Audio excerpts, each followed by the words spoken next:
Good afternoon. And welcome to everyone who's joining us on the internet as well. Let's ask this question.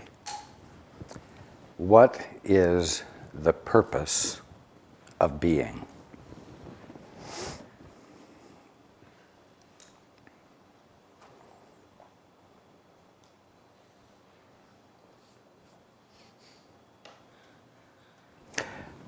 Another way we could ask that is, what is the intent of being?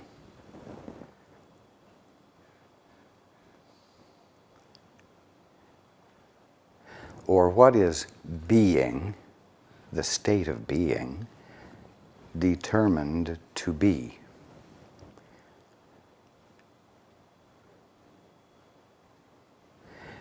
Very simply, the purpose of being is to be. Not to be something, but to be.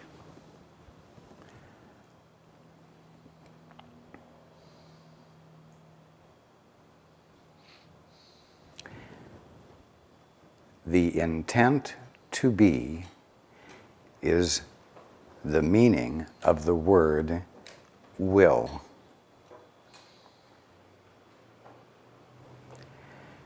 Being with a capital B is another word for God.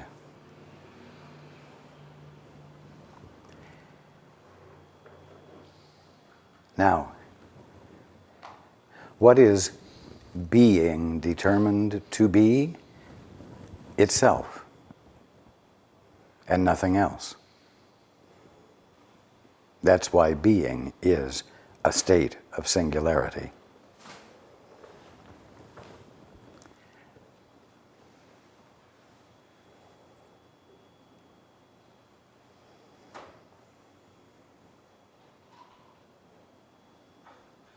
Fundamentally, being is mind. Being is the conscious experience of being, or you could say existing is the conscious experience of being. That's what God is.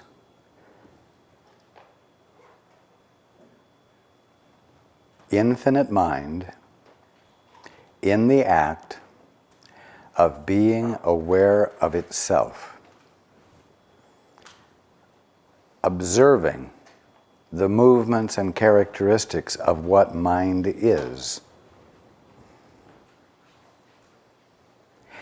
And because mind is singular, it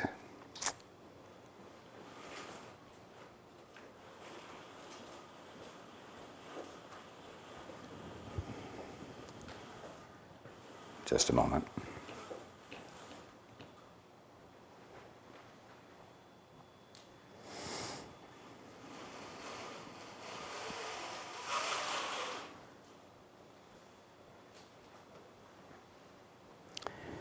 Its movement is, as I've said before, the recognition of what it is infinitely. And it looks like this and more.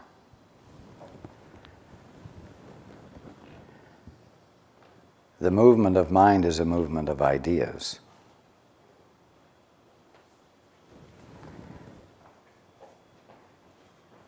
In other words, the state of being conscious is the movement of ideas, recognized as oneself by the mind that is moving, which is God.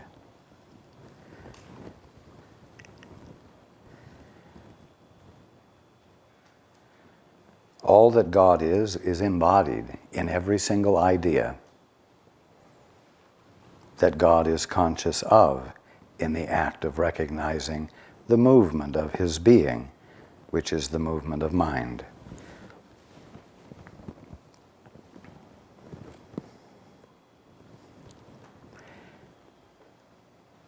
But remember, the intent to be is the meaning of the word will, and it is the intent to be which God is.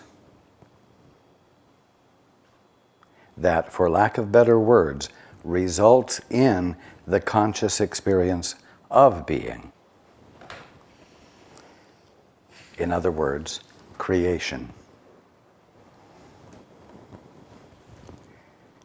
Now, you are the expression of God, and you embody all that God is. And so everything that I just described about God is a description of you.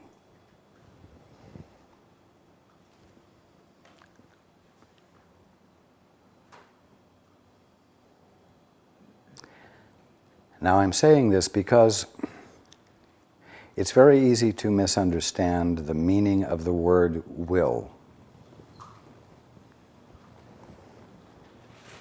You have learned recently that you must have free will, that you do have free will.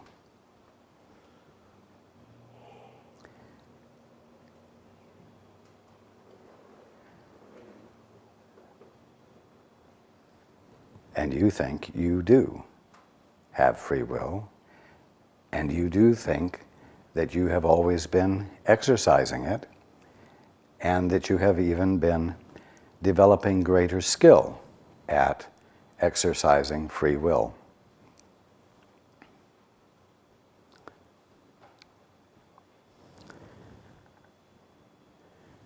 Will is another word for your purpose for being. Not your personal, private purpose for being, but the purpose that is already embodied in the fact that you are conscious and conscious of everything. Your will is already in play before you ever have a thought to exercise it.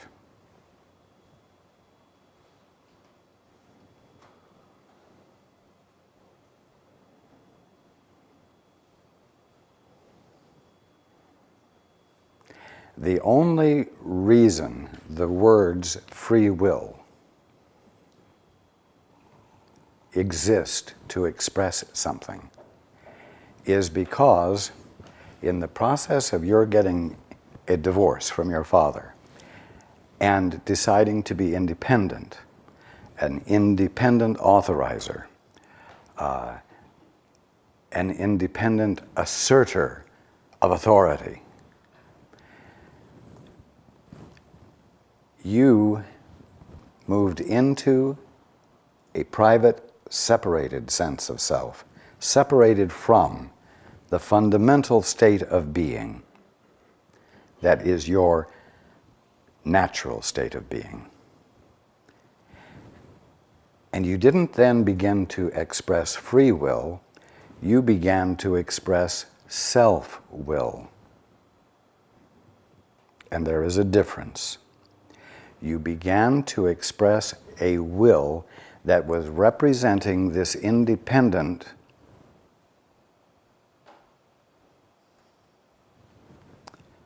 self that you created for yourself by separating from the Father. Now, the interesting thing is that self-will has only one function, and that is to assert itself on its behalf only against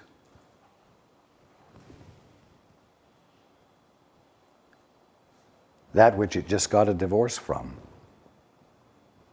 Self-will is an assertion of independent willfulness. And so actually self-will is and always has been a defense against God and a defense against the way things work. a defense against your birthright.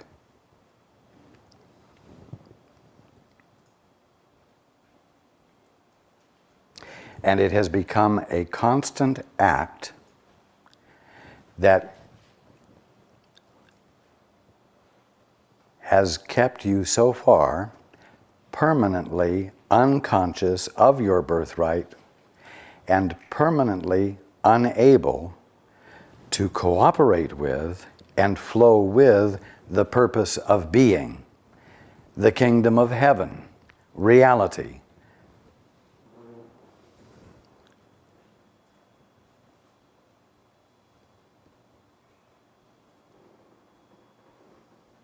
This is important to understand. As you go through your day, and you are defending yourself against the events of the day or the people in your day, on your behalf, in order to survive, you are in a constant state of defense against the conscious experience of reality. A defense against the conscious experience of what you really are, what your real identity is.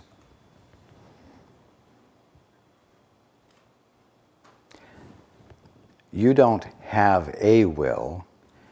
You, by being, are will. Which means that you are the presence of a purpose, an intent, which is to be. To be what? To be conscious. To be conscious of what? Reality. And not a figment of your imaginations.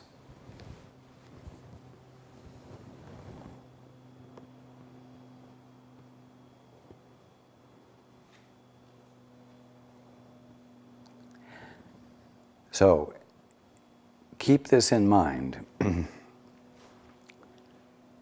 because in the process of waking up, you are not abandoning free will, you are abandoning self-will.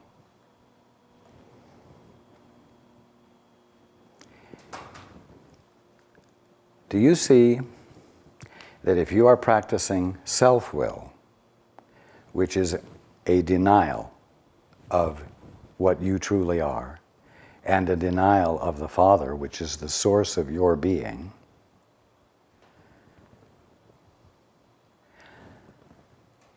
and that the exercise of self-will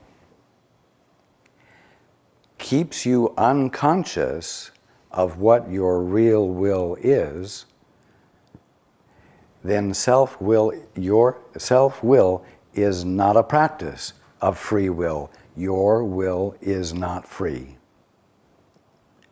The will that is the intent to be is not free in you to be fully experienced as the uninhibited capacity to experience reality as it truly is. And so, when you think of self-will as an expression of free will, you are confused and you have no reason to challenge the practice of self-will. But if you can see that the practice of self-will is itself not free at all, because your real will isn't available to you,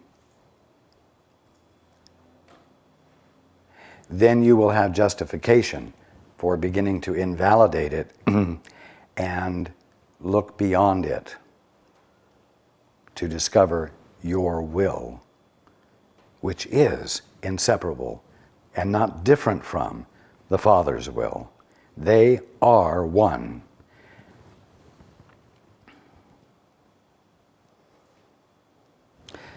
Your will is not there to establish your freedom. Your will is not there to govern your experience. Your will is not there to improve your experience or to build a better defense. Your will is there as the intent to be conscious of reality without anything present to blur it, without anything present to distort it, by virtue of being that which is at odds with reality, inserting its own personal interpretation of reality in place of reality. This is important to understand in light of what we're going to be reading about today. And the heading is The Light of the World. Right off the bat, you might jump to the conclusion, and correctly, that the practice of self-will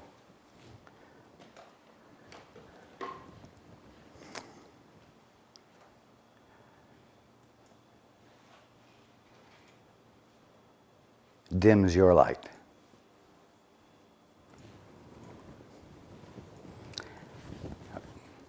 If God's will for you is complete peace and joy, unless you experience only this, you must be refusing to acknowledge His will. Well, as I've just said, the only way you refuse to acknowledge His will is by valuing and honoring and practicing self-will, which is a denial of His will, because it's an assertion of a willfulness that you think you have to have your own original interpretations and perceptions of the only thing there is to experience, reality or the kingdom of heaven. Continuing, His will does not vacillate, being changeless forever. When you are not at peace, it can only be because you do not believe you are in Him. Yet He is all in all.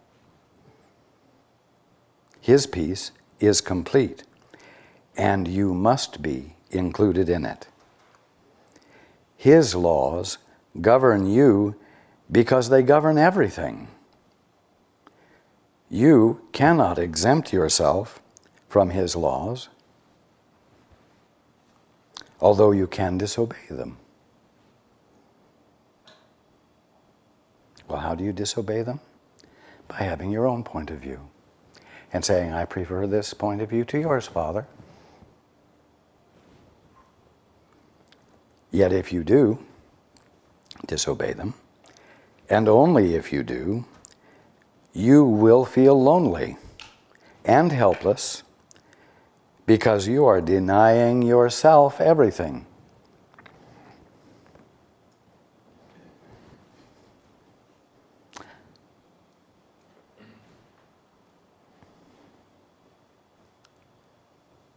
I am come as a light into a world that does deny itself everything. Well, let's be careful here.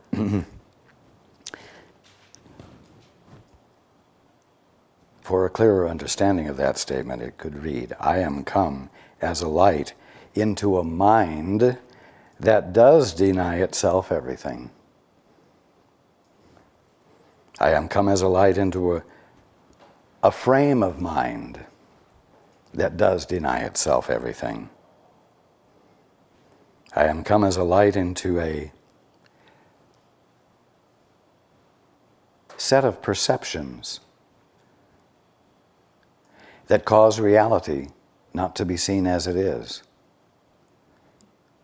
It isn't saying that I am come as a light into a material world of planets and stars and universes. That is not its meaning. I am come as a light into a world that does deny itself everything. It does this simply by dissociating itself, getting a divorce, dissociating itself from everything. It is therefore an illusion of isolation. Important point. No matter how imaginative you get, you can't create a real isolation. You can only create for yourself an illusion of isolation. It is therefore an illusion of isolation maintained by fear of the same loneliness which is its illusion. I have told you that I am with you always, even to the end of the world. Well, even to the end of the frame of mind that you're caught in by virtue of valuing and practicing and exercising self-will that is itself the denial of your capacity to see everything as it truly is.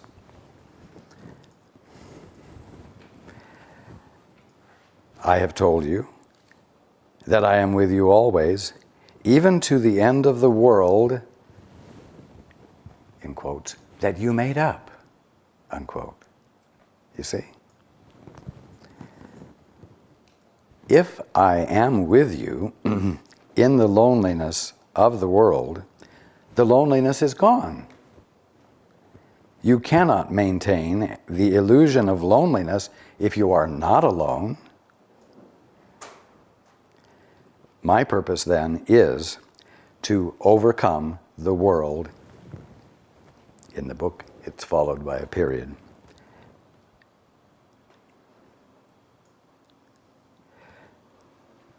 But I'm going to say it this way. My purpose then is to overcome the world you made up. Where? In your mind. I am coming in your mind to overcome the world you made up in your mind that you are holding between you and what creation really is, which causes you to be unable to experience creation as it really is. What is creation as it really is?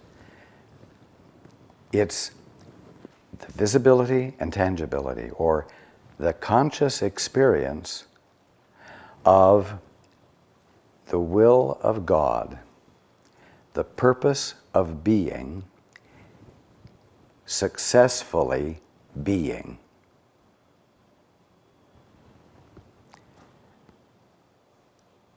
Your will is the intent to see and experience everything as it truly is, because everything as it truly is the visibility and tangibility of your will, because your will and the Father's will are one and the same. Not two cooperating wills, not two wills in perfect harmony with each other. They are one and the same.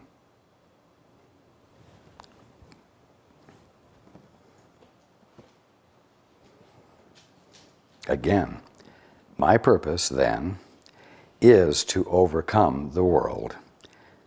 I do not attack it, but my light must dispel it because of what it is. Light does not attack darkness, but it does shine it away. If my light goes with you everywhere, you shine it away with me.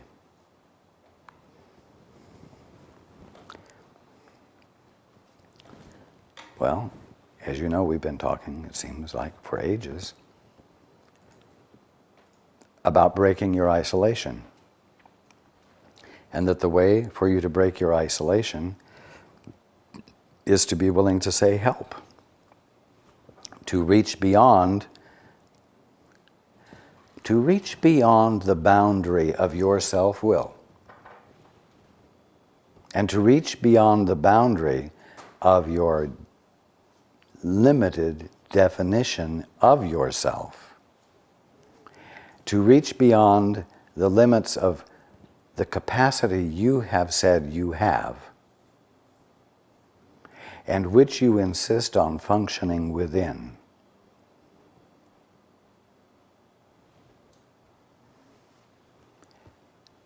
When you break the isolation and let in the Holy Spirit, or me, or the Father,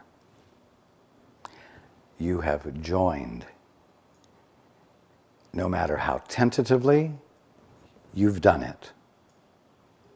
And you have broken the isolation, and to that degree, you have begun to be the light of the world that overcomes the world you made up, and because it does that, causes you to be in the presence of everyone else you know in a new way that does lead to the possibility of everyone else making the same choice and adding to the light, not just the light that overcomes the world they made up, but the world that those who are joined in dreaming have made up and are still continuing to reinforce. It weakens the resolve of all the rest who are engaged in reinforcing the world they have determined on their own. So, you shine it away with me. The light becomes ours.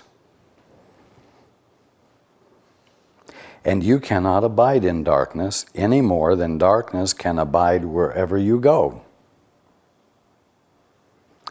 The remembrance of me is the remembrance of yourself and of Him who sent me to you. You were in darkness until God's will was done completely by any part of the sonship. When this was done, it was perfectly accomplished by all. In other words, when I did it perfectly, it was done perfectly by every single one of the brotherhood, even those who were still asleep because of what they really are.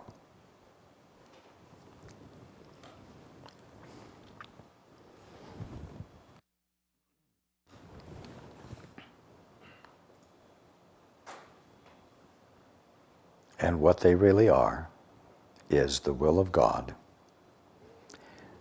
the intent or purpose to be, and to be nothing other than itself, which is a singularity. That is why it was accomplished successfully by all.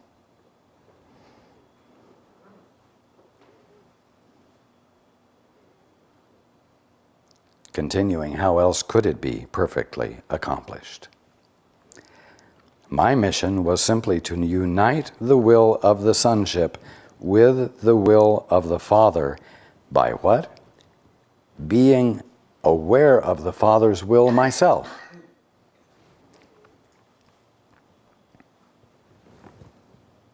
Now you could say, well, not all of the brotherhood indulged in dreams. So why didn't their state of perfect being not accomplish it perfectly for all of us who were dreaming?